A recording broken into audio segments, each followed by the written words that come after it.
We got Mr. Ball. Of course, it ain't Sunday, but you know what I'm saying, it's Wednesday. I did tell y'all every 2 weeks I was gonna start doing Mr. Ball and so many other, you know what I'm saying, videos within each other on a random day. Cause y'all know I set random days for, you know, Mr. Ball and Mr. Nightmare. And we finna start by doing that chapter too though.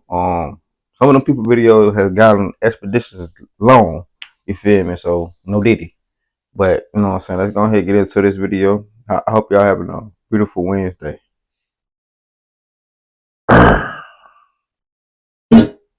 Of 1748, Timothy Dexter was born in a town just north of Boston, Massachusetts called Malden. Despite being incredibly dim-witted, Timothy always believed he was going to strike it rich one day. But looking around at his family, who were a bunch of poor farm laborers, Timothy realized he would need to make some big moves if he wanted that dream to become a reality. When he was just 8 years old, he decided he would make the first of his many big moves.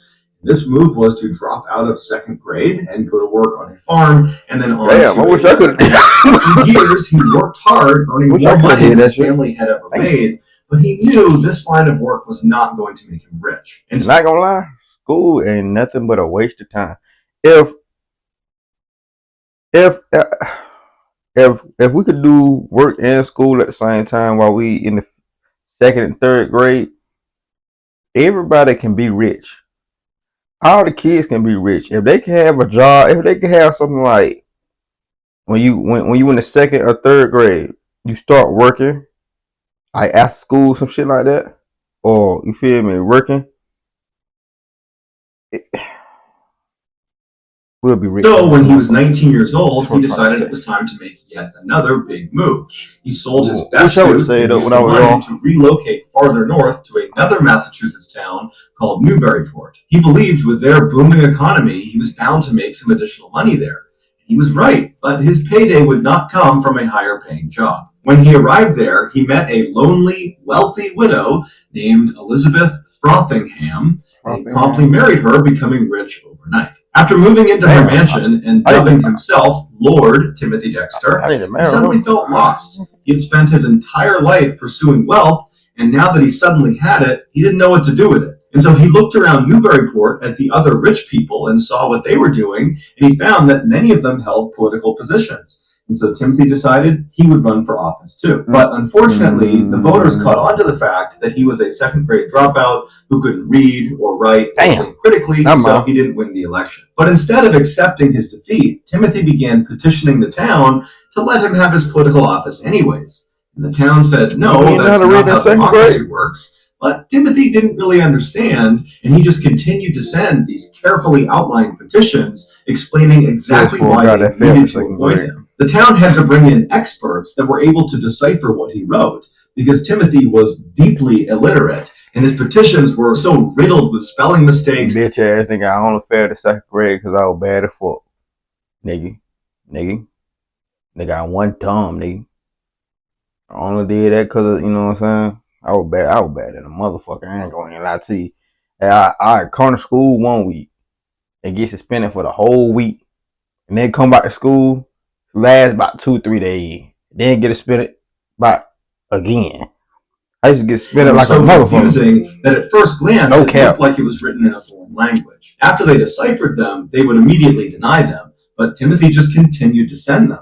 And so finally the town got so fed up with all of his petitions that they decided they would just give him a fake political title just to get him to stop and to low-key humiliate him. They offered him the title of the Informer of Deer. And they told him his job was to look high and low all over Newburyport for any signs of deer activity.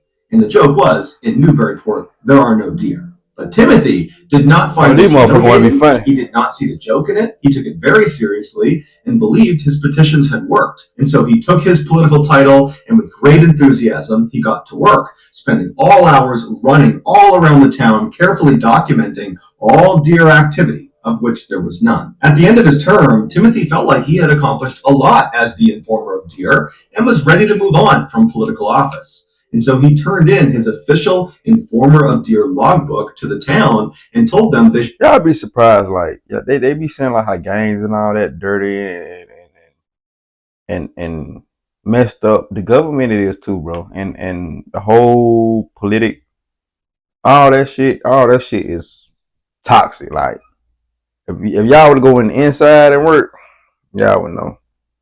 No cap.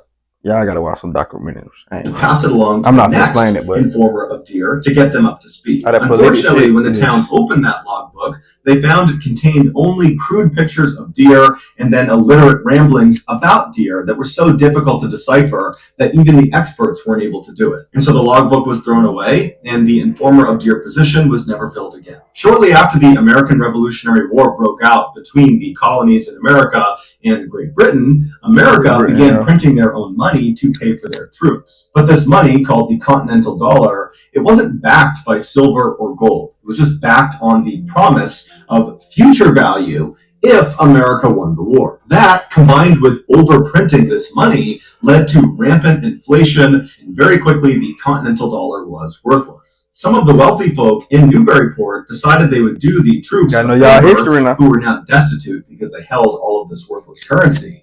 And these wealthy people offered to buy all of their continental currency for a fraction of the price, which was better than nothing. When Timothy saw all these rich people doing that, he quickly jumped on the trend.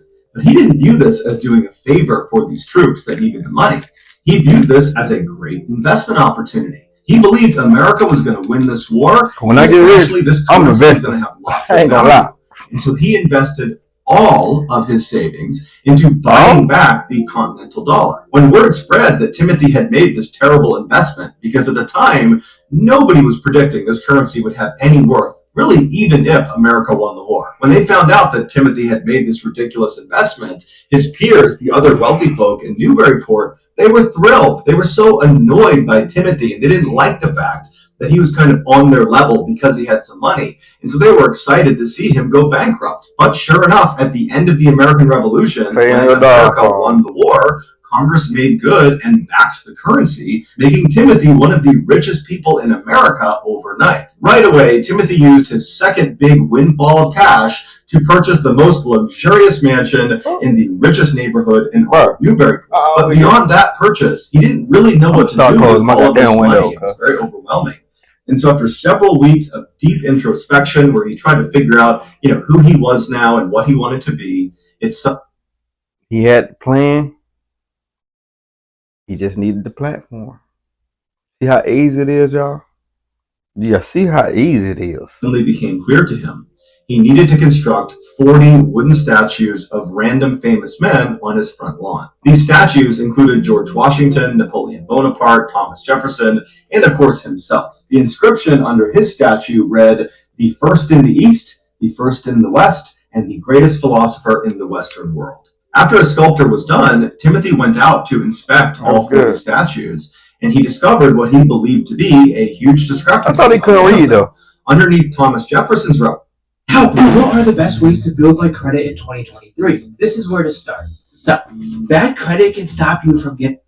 It said the author of the Declaration of Independence, which is accurate. But he told his sculptor that he was supposed to put down the author of the Constitution. And the sculptor very gently said, "That's not right. It should be the Declaration of Independence." Timothy became irate. He was not having it. He ran into his mansion and came out with his oversized hunting rifle and began firing at the sculptor's feet until he made the change. After Jefferson's title was fixed, Timothy... Bro, how you gonna tell me what's good and what ain't good if I done paid my money for you what to do? Motherfucker, just do what I told you to do. I would have got my... Man, look. He noticed another discrepancy on another statue. He walked over to the George Washington replica and looked underneath it at the inscription, which said George Washington. Timothy just shook his head, got out a paintbrush, covered it up, and wrote one word: Pitt. Just Pitt. Because periodically Timothy would confuse George Washington's name with Pitt, and nobody could convince him otherwise. By now, the other wealthy folk in Newburyport had really grown to resent Timothy. And now he was showing off his wealth with his totally ridiculous mansion and all the statues. And so some of these aristocrats wanted to find a way to just ruin Timothy. And so knowing he was not a very bright man, they decided they would start giving him deliberately terrible investment tips. The first being they would buy a whole bunch of warming pans and send them to the Caribbean. A warming pan is like this big frying pan that you load up with hot coal. They're gonna send you all the tools to destroy yourself. That's why when I get rich, man, if you ain't my family or you know what I'm saying, the people that's in my house or they ain't getting shit. I don't want to tell you. And you slide under your bed to stay warm at night. This works really well in a cold I'm gonna give y'all some though. Newburyport, My subscribers, completely of course. worthless in a warm tropical environment like the Caribbean. But Timothy believed he was being given some great insider trading information and absolutely took this to the bank. And he went and bought 2 ships and he loaded them up with 40,000 of these huge warming pans and he fired them off to the Caribbean. When they got there, the locals didn't know what they were or what they were for, but they found these warming pans served as great ladles for molasses, and they all sold out for a huge profit. And so Timothy went to those aristocrats and he thanked them. Hey, they dumb. Incredible. They dumb, cuz. These rich people were furious that their plan had backfired. Dumbass. They decided they would pitch him another, even worse investment tip that was bound to ruin him. They told him, why don't you buy up a whole bunch of coal and send it to Newcastle, England? Newcastle being the coal capital of the world, where there was so much coal there was actually an expression at the time, that's like sending coal to Newcastle, which meant you're doing something completely pointless. But these fine rich folks had never done Timothy wrong, and so he took their advice, and once again, they're not even knowing, bro. He loaded up his ships with coal. Because, you know what I'm saying, if he was, you know what I'm saying, in the head, I would have been like, bro, why you ain't do it? You rich too. And he sent him off to Newcastle. And this would have ruined him had it not been for the coal workers' strike that occurred right before his shipment arrived. And so when Timothy's coal arrived on the shores of Newcastle, there was a coal shortage, and all of his coal sold out for another huge profit. So once again, Timothy went back to the aristocrats and said, give up, y'all. Thank you for the incredible advice. Now truly irate that their plan has backfired 2 times, these aristocrats got together and said, okay, we've got to set him up for something that's going to make him fail. And so they pitched him one more terrible investment tip.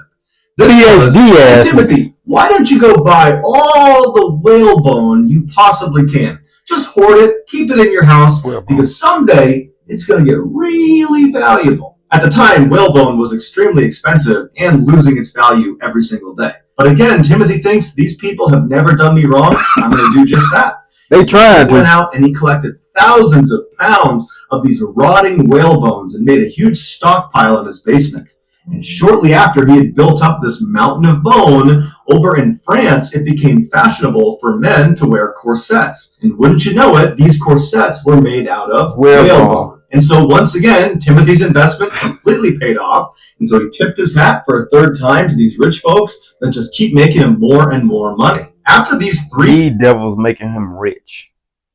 And I love this story. I ain't gonna even lie to you. Big investment wins. Timothy was very I love this story, he himself as a shrewd investor, and so he began to believe that he could identify winning investments himself. And so the first winning investment that he identified was to purchase all these stray cats in Newburyport that were lined up for euthanization. Timothy figured these mangy, sick, feral animals would make great house pets in the Caribbean. And so he loaded them all onto his 2 ships, he fired them across the sea, and wouldn't you know it, they sold like hotcakes. Not because they were cute and cuddly, but because, unbeknownst to Timothy, the Caribbean had a huge rat infestation problem in their warehouses, and so his shipment of stray cats arrived at the perfect time. At some point, after all these successful investments, Timothy started to wonder about his legacy. How would people remember him after he was gone? So there was only one way to find out. Timothy, very elaborately, faked his own death.